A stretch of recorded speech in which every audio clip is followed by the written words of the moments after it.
Au début, tout semblait normal. Une ado de 16 ans qui sort de chez elle et ne revient pas. Mais très vite, chaque seconde devient critique. Pour sa famille, c'est un cauchemar. Pour la ville, une angoisse grandissante. Et pour le pays, l'un des drames les plus terribles de ces dernières années. La vie de Becky n'avait jamais été simple. Ses parents s'étaient en séparés bien avant sa naissance. Sa mère avait perdu la garde de ses enfants, et Becky a grandi avec son père, Darren, et sa nouvelle compagne, Angie. Mais dans cette maison vivait aussi le fils d'Angie, Nathan. Et lui, il n'a jamais supporté Becky.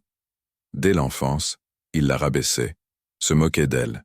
Un jour, il lui a même révélé un secret que personne n'avait encore osé lui dire. Angie n'était pas sa vraie mère. Cette blessure, Becky l'a gardée toute sa vie. Elle est devenue timide, renfermée, hypersensible. À l'école, les moqueries l'ont détruite. À 12 ans, on lui a diagnostiqué une anorexie sévère. Mais elle s'est battue, elle s'est soignée. Et petit à petit, elle a recommencé à vivre, à sourire, à aimer. Jusqu'au 20 février 2015. Ce jour-là, Becky disparaît. La dernière personne à l'avoir vue, c'est sa belle-mère. Et après ça, plus rien. Pas de message.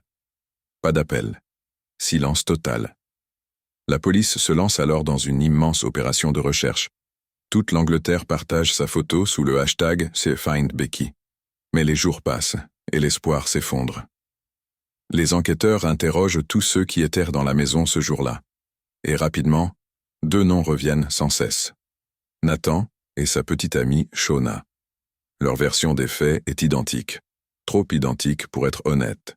Quand la police perquisitionne leur maison, tout devient clair. Une salle de bain anormalement propre. Un ticket de caisse d'un magasin de bricolage. Et des caméras de surveillance montrant Nathan achetant des gants, une scie et un masque. Quelques jours plus tard, il avoue tout. Il dit qu'il voulait juste lui faire peur. Mais il l'a étranglé. Et avec l'aide de Shona, il a tenté de faire disparaître son corps. Les restes ont été retrouvés 2 semaines plus tard, grâce à ses propres aveux. Au procès, Shona est condamnée à 17 ans de prison.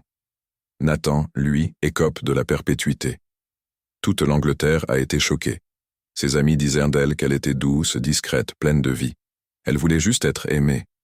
Mais c'est sa propre famille qui lui a pris la vie. Et vous, pensez-vous qu'on puisse vraiment savoir ce qui se passe derrière les portes d'une famille ordinaire?